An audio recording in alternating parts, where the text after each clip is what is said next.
So I got interested in mindfulness from a very personal need to try to figure out how to manage the stress in my own life. I was a new mom running my own lab and teaching classes and had lost feeling in my teeth from grinding, from the stress. And I was to the point where I was just going to quit my job. I just was suffering so much and didn't feel that the stress was worth the kind of physical pain I was in. And decided that before having a 10-year-long career in this field, before I completely quit, I should, see if I could change my mind, because that seemed to be the main stressor, was the way I was feeling about everything that was happening. So I approached mindfulness really as a tool by which I might be able to help reduce my own experience of stress. And from that, I actually learned that not only did I feel so much better after about probably a 2-month period where I just had bought a mindfulness meditation for beginners, a book by Jack Kornfield, and practiced the exercises he had in that for about 2 months, and felt better and realized that I actually probably had the tools in my own scientific toolbox to investigate what had happened that led me to feeling better, and then shifted my career from doing basic work in attention to trying to understand how attention and mindfulness might be related to each other. So it came from a very personal experience with the practices.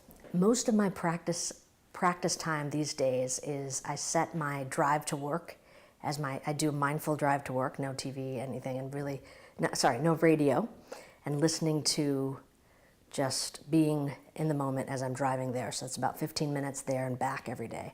But when I've got meetings all day long, I sit for probably 2 or 3 minutes just between meetings. So it's part of my day-to-day kind of managing through the demands of the workday. And in my lab, we're just starting to figure out ways we can have spaces in the lab, or opportunities for practice for other people in the lab. Because a lot of people that come to my lab to do the kind of research we do have a personal interest in mindfulness training as well. The biggest challenge has probably been, like everybody, I think that's like everybody, finding the time to do it and supporting a daily enterprise of doing it. But I would say it's very similar to any positive health change that we make. We know eating right, exercising is all necessary to keep the body in optimal health. But even with the understanding that the mind needs the same sort of exercise to be healthy, it's sometimes very difficult to get the time in to do it.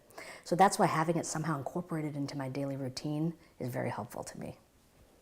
Probably an important step for the mindfulness movement, I would speak to that question from my vantage point as a scientist who's studying these techniques.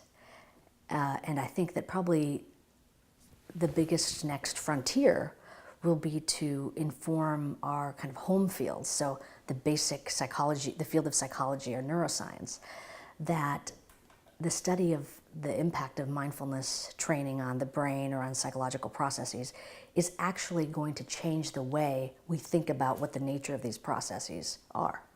So my interest is in seeing how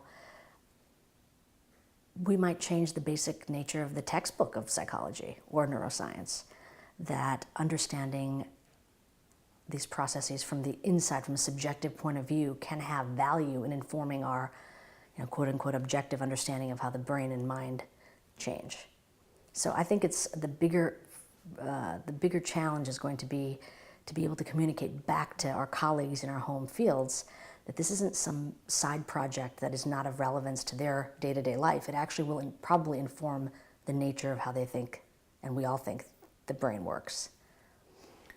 I guess this is how we can use the new knowledge about the brain's plasticity. It's a structured way of using that knowledge, isn't it? Well, I think that what mindfulness training and contemplative training more broadly are offering is a very detailed way, a hypothesis-driven way to understand how brain plasticity might work. And I think this comes through the conversations that we can have with the traditional texts, right? So from the Buddhist perspective, for example.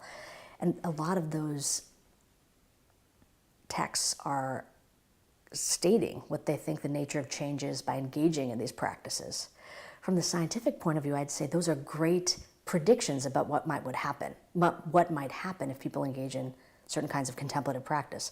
And our job as scientists is to test those out. So it's not like that's the reality and we're just trying to confirm it. It really is the case that it's guiding our thinking on what we might look at to see how certain types of contemplative practices alter our basic functioning. You had a beautiful lecture on mind wandering, and that is part of your scientific word where you focus on. Is there anything good with mind wandering? Is there any benefits from letting the mind wander? Well, the main thing that I was trying to say in my lecture today is that letting a mind wander is not necessarily a bad thing. But when we speak about the scientific investigation of mind wandering, we're talking about when the mind wanders away from a task that you want to be engaged in. So under those circumstances, the news does not seem to be all that good. And I didn't mention this in the lecture, but one thing that we found, not we as in my lab, but the field has come to understand, is that this basic state of mind where awareness is not in the present moment can have consequences not only in performance or in psychological health, but actually in the longevity of our cells. So this is some recent work by Alyssa Epple and her colleagues at the University of California at San Francisco. And what they found is that when they ask a large group of people, just through a questionnaire, how often are you experiencing your present moment versus how often are you in the moment ahead or thinking about the past? The people that were not in the present moment were the ones that tended to have all the signs, all the biological or biomarker signatures of shorter cell longevity, which is indexed by something called the telomeres of our chromosomes, the end caps of our chromosomes. The shorter they are, the shorter the cell's lifespan. And people that tended to wander more had shorter telomeres. So that's pretty important to realize, is that mind wandering isn't just I'm not getting the task done, but it's producing a state that might actually lead to a whole cascade of negative health consequences. The kind of mind wandering that is productive, which I wouldn't actually label as mind wandering, it's more about a willful allowing of the free flow of conscious thought, can be quite generative. It can be quite promoting of creativity, of insight. And in fact, what's kind of intriguing is I think many meditation contemplative practices encourage that type of mind space, but that's not the same as the mind wandering that is problematic.